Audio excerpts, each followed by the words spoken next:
Chapter 19. Amy's Will. While these things were happening at home, Amy was having hard times at Aunt March's. She felt her exile deeply, and for the first time in her life realized how much she was beloved and petted at home. Aunt March never petted anyone. She did not approve of it, but she meant to be kind, for the well-behaved little girl pleased her very much, and Aunt March had a soft place in her old heart for her nephew's children, though she didn't think it proper to confess it. She really did her best to make Amy happy, but, dear me, what mistakes she made. Some old people keep young at heart, in spite of wrinkles and gray hairs, can sympathize with children's little cares and joys, make them feel at home, and can hide wise lessons under pleasant plays, giving and receiving friendship in the sweetest way. But Aunt March had not this gift, and she worried Amy very much with her rules and orders, her prim ways, and long prosy talks. Finding the child more docile and amiable than her sister, the old lady felt it her duty to try and counteract, as far as possible, the bad effects of home freedom and indulgence. So she took Amy by the hand and taught her as she herself had been taught 60 years ago, a process which carried dismay to Amy's soul and made her feel like a fly in the web of a very strict spider. She had to wash the cups every morning, and polish up the old-fashioned spoons, the fat silver teapot, and the glasses till they shone. Then she must dust the room, and what a trying job that was! Not a speck escaped Aunt March's eye, and all the furniture had claw legs and much carving, which was never dusted to suit.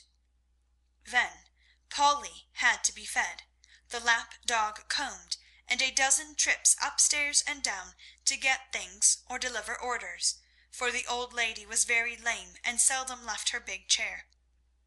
After these tiresome labours she must do her lessons, which was a daily trial of every virtue she possessed. Then she was allowed 1 hour for exercise or play, and didn't she enjoy it! Laurie came every day and wheedled Aunt March till Amy was allowed to go out with him, when they walked and rode and had capital times. After dinner she had to read aloud and sit still while the old lady slept, which she usually did for an hour, as she dropped off over the first page. Then patchwork or towels appeared, and Amy sewed with outward meekness and inward rebellion till dusk, when she was allowed to amuse herself as she liked till tea-time. The evenings were the worst of all, for Aunt March fell to telling long stories about her youth, which were so unutterably dull that Amy was always ready to go to bed, intending to cry over her hard fate, but usually going to sleep before she had squeezed out more than a tear or two. If it had not been for Laurie and old Esther, the maid, she felt that she never could have got through that dreadful time. The parrot alone was enough to drive her distracted, for he soon felt that she did not admire him, and revenged himself by being as mischievous as possible. He pulled her hair whenever she came near him, upset his bread and milk to plague her when she had newly cleaned his cage, made Mop bark by pecking at him while Madame dozed, called her names before company, and behaved in all respects like an reprehensible old bird.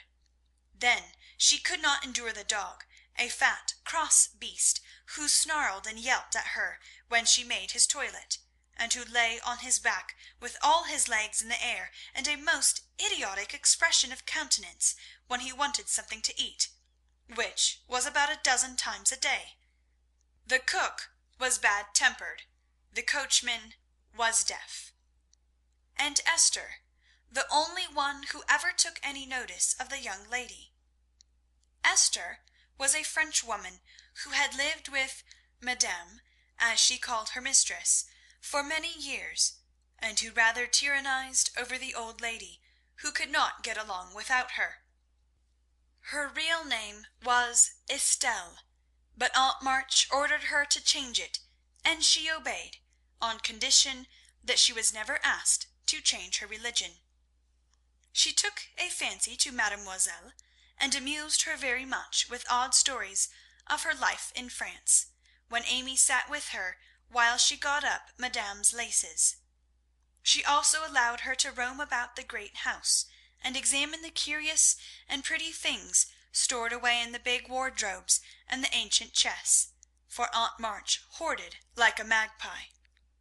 Amy's chief delight was an Indian cabinet full of queer drawers, like pigeon-holes and secret places, in which were kept all sorts of ornaments, some precious, some merely curious, all more or less antique.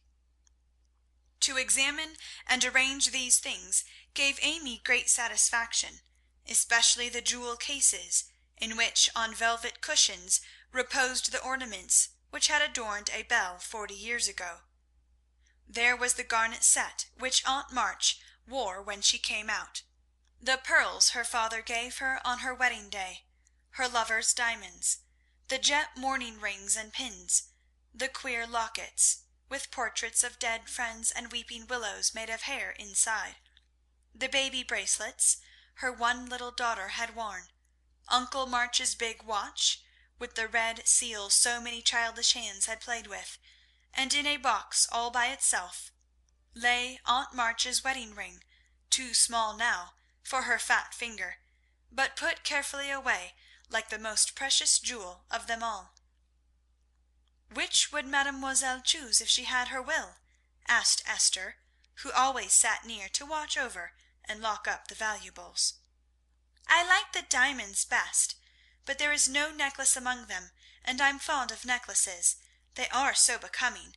I should choose this if I might," replied Amy, looking with great admiration at a string of gold and ebony beads, from which hung a heavy cross of the same.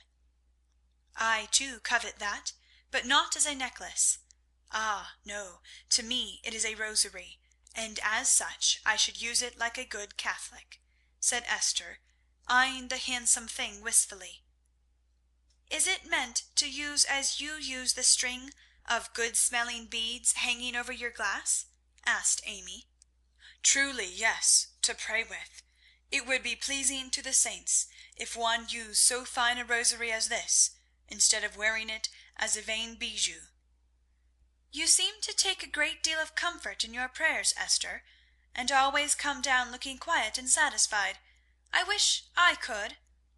"If mademoiselle was a Catholic, she would find true comfort, but as that is not to be, it would be well if you went apart each day to meditate and pray, as did the good mistress whom I served before madame. She had a little chapel, and in it found solacement for much trouble." "Would it be right for me to do so too?" asked Amy, who in her loneliness felt the need of help of some sort, and found that she was apt to forget her little book, now that Beth was not there to remind her of it. "It would be excellent and charming, and I shall gladly arrange the little dressing-room for you, if you like it. Say nothing to madame, but when she sleeps, go you and sit alone a while to think good thoughts, and pray the dear God preserve your sister." Esther was truly pious, and quite sincere in her advice, for she had an affectionate heart, and felt much for the sisters in their anxiety. Amy liked the idea, and gave her leave to arrange the light closet next her room, hoping it would do her good.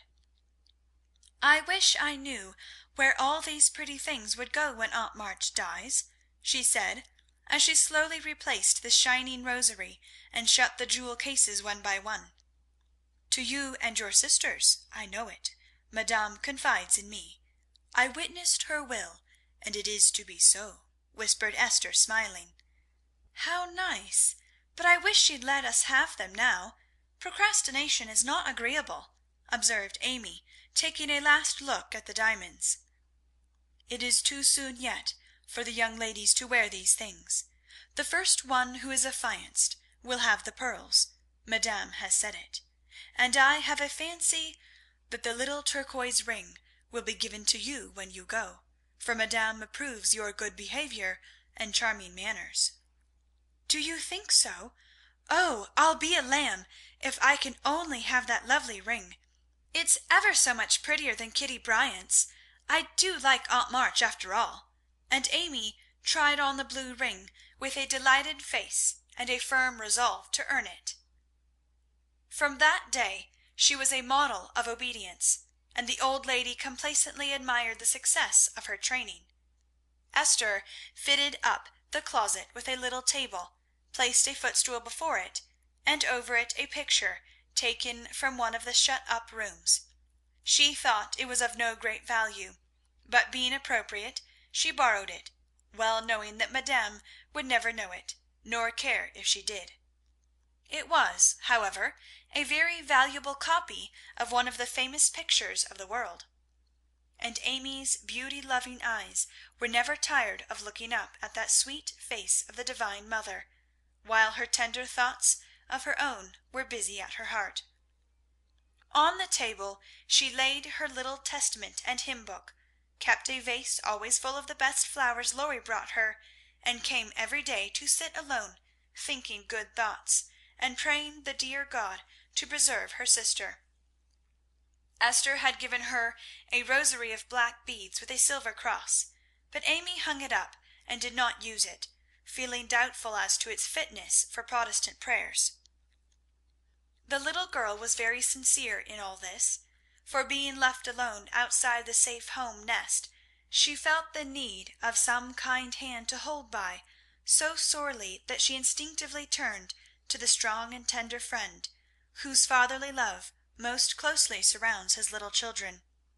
She missed her mother's help to understand and rule herself, but having been taught where to look, she did her best to find the way and walk in it confidingly. But Amy was a young pilgrim, and just now her burden seemed very heavy. She tried to forget herself, to keep cheerful and be satisfied with doing right, though no one saw or praised her for it. In her first effort at being very, very good, she decided to make her will, as Aunt March had done, so that if she did fall ill and die, her possessions might be justly and generously divided. It cost her a pang even to think of giving up the little treasures which in her eyes were as precious as the old lady's jewels. During one of her play hours she wrote out the important document as well as she could, with some help from Esther as to the certain legal terms, and when the good-natured Frenchwoman had signed her name, Amy felt relieved and laid it by to show Laurie, whom she wanted as a second witness. As it was a rainy day, she went upstairs to amuse herself in one of the large chambers, and took Polly with her for company. In this room there was a wardrobe full of old-fashioned costumes, with which Esther allowed her to play, and it was her favourite amusement to array herself in the faded brocades and parade up and down before the long mirror, making stately curtsies, and sweeping her train about with a rustle which delighted her ears. So busy was she on this day that she did not hear Laurie's ring, nor see his face peeping in at her as she gravely promenaded to and fro, flirting her fan and tossing her head, on which she wore a great pink turban, contrasting oddly with her blue brocade dress and yellow quilted petticoat.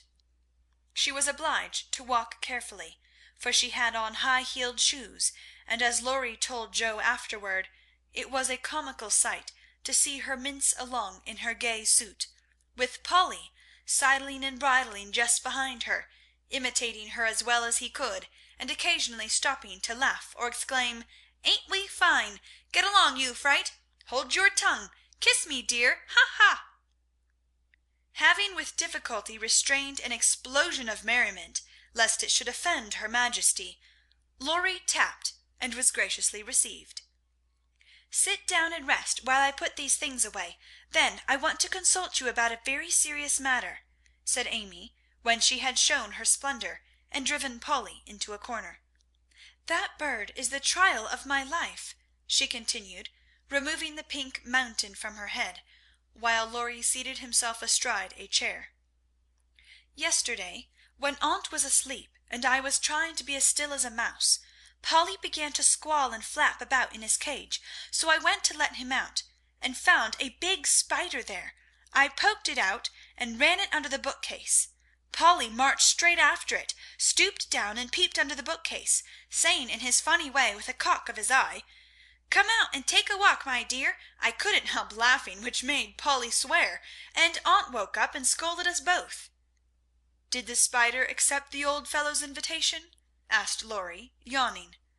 "Yes, out it came, and away ran Polly, frightened to death, and scrambled up on Aunt's chair, calling out, 'Catch her, catch her, catch her,' as I chased the spider." "That's a lie, oh, Lor!" cried the parrot, pecking at Laurie's toes. "I'd wring your neck if you were mine, you old torment!" cried Laurie, shaking his fist at the bird, who put his head on one side and gravely croaked, "Olly lur, bless your buttons, dear!" "Now I'm ready," said Amy, shutting the wardrobe and taking a piece of paper out of her pocket. "I want you to read that, please, and tell me if it is legal and right.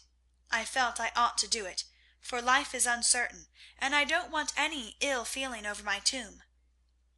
Laurie bit his lips, and turning a little from the pensive speaker, read the following document with praiseworthy gravity, considering the spelling. "My last will and testament. I, Amy Curtis March, being in my sane mind, go give and bequeath all my earthly property, viz. to wit, namely, to my father, my best pictures, sketches, maps, and works of art, including frames. Also my $100 to do what he likes with. To my mother, all my clothes, except the blue apron with pockets, also my likeness and my medal, with much love. To my dear sister Margaret, I give my turquoise ring, if I get it, also my green box with the doves on it, also my piece of real lace for her neck, and my sketch of her as a memorial of her little girl. To Jo I leave my breastpin, the one mended with sealing wax, also my bronze inkstand, she lost the cover, and my most precious plaster rabbit, because I am sorry I burned up her story. To Beth, if she lives after me, I give my dolls and the little bureau, my fan, my linen collars, and my new slippers, if she can wear them, being thin, when she gets well. And I herewith also leave her with my regret that I ever made fun of old Joanna. To my friend and neighbour Theodore Lawrence, I bequeath my paper mache portfolio, my clay model of a horse, though he did say it hadn't any neck. Also, in return for his great kindness in the hour of affliction, any one of my artistic works he likes. Notre Dame is the best. To our venerable benefactor Mr. Lawrence, I leave my purple box, with a looking-glass in the cover, which will be nice for his pens, and remind him of the departed girl who thanks him for his favours to our family, especially Beth. I wish my favourite playmate, Kitty Bryant, to have the blue silk apron and my gold bead ring with a kiss. To Hannah I give the bandbox she wanted, and all the patchwork I leave, hoping she will remember me when it you see. And now, having disposed of my most valuable property, I hope all will be satisfied, and not blame the dead.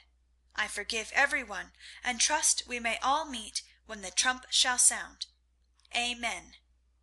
To this will and testament I set my hand and seal on this 20th day of November, Anno Domino 1861. Amy Curtis March. Witnesses: Estelle Valnor, Theodore Lawrence. The last name was written in pencil, and Amy explained that he was to rewrite it in ink and seal it up for her properly. "What put it into your head? Did any one tell you about Beth's giving away her things?" asked Laurie soberly, as Amy laid a bit of red tape with sealing wax, a taper, and a stand dish before him. She explained, and then asked anxiously, "What about Beth?" "I'm sorry I spoke, but as I did, I'll tell you. She felt so ill one day that she told Joe she wanted to give her piano to Meg, her cats to you, and the poor old doll to Joe, who would love it for her sake. She was sorry she had so little to give, and left locks of hair to the rest of us, and her best love to grandpa. She never thought of a will." Laurie was signing and sealing as he spoke, and did not look up till a great tear dropped on the paper. Amy's face was full of trouble, but she only said, "Don't people put sort of postscripts to their wills sometimes?" "Yes, codicils they call them." "Put one in mine then, that I wish all my curls cut off and given round to my friends. I forgot it, but I want it done, though it will spoil my looks." Laurie added it, smiling at Amy's last and greatest sacrifice.